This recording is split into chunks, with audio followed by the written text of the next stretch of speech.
மன்னித்து கொள்ளுங்கள் சங்கர். நான் அவர் பேசின அப்புறம் நீங்கள் கூட அவரை பற்றி பேசுவீங்களு.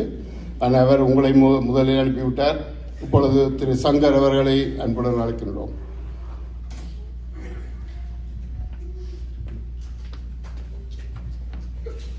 அனைவருக்கும் வணக்கம்.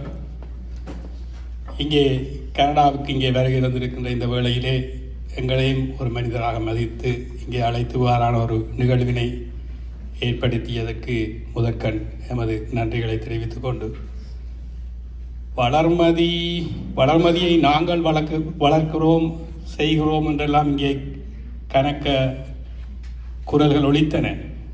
ஆனால் அது ஒரு புறம் இருக்க, எங்களை வளர்மதியும் வளர்த்திருக்கிறது என்பது தான் இன்னொரு உண்மை.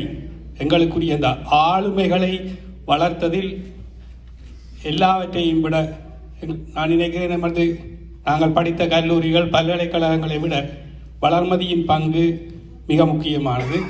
அந்த வகையிலே எமக்கும் வளர்மதியில் கடமை உண்டு.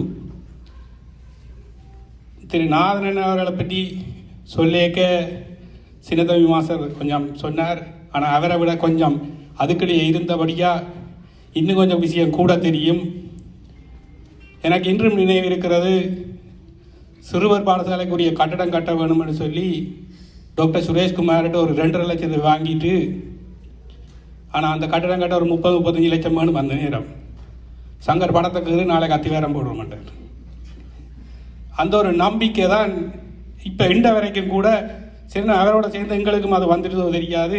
உங்களுக்கு தெரியும், இப்போ கிட்டடியில் 60வது ஆண்டு விழா கொண்டாடணும். 20 லட்சம் தான் இருந்தது அந்த மேடைக்குரிய டைல் போடுற வேலைக்குரிய காசு. அதை துவங்கி அதோடு சேர்ந்து முன்பக்க பில்டிங்கும் பிடிச்சாச்சு. அது தொடர்பாக சில கருத்து முரண்பாடுகளும் இருந்தது உலகளாவிய ரீதியில் இருந்தாலும். ஆனால் அந்த ஒரு சேலஞ்சை எடுக்கிறதுக்கு நாங்கள் இந்த வளர்மதியோடு சேர்ந்து பயணித்தது தான் ஒரு காரணமாக இருக்கும். உங்களுக்கு எல்லோருக்கும் தெரியும், அதை கட்டிக்கொண்டு போய் கிடைக்க காசும் இல்லை. எங்களோட தலைவர் HNBயில் வேலை செய்கிறவர்.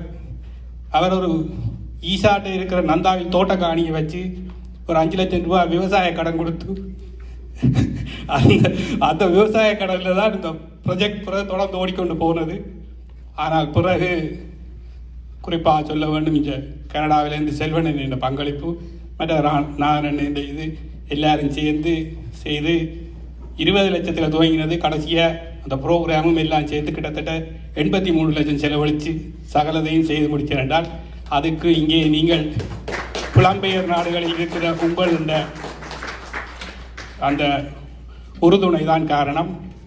அந்த நம்பிக்கைகளில் தான் நாங்களும் இவ்வாறு சில விஷயங்களை பயப்படாமல் அது நடக்கும் என்ற ரீதியில் செய்து கொண்டு வருகிறோம். ஆகவே இன்றைய இந்த நிகழ்விற்கு எங்களை அழைத்ததற்கு நன்றி கூறி, உங்களுடைய பங்கு வளர்மதியுடன் தொடர வேண்டும் என கேட்டுக்கொண்டு எனது இந்த உரையை நிறைவு செய்கிறேன். நன்றி, வணக்கம்.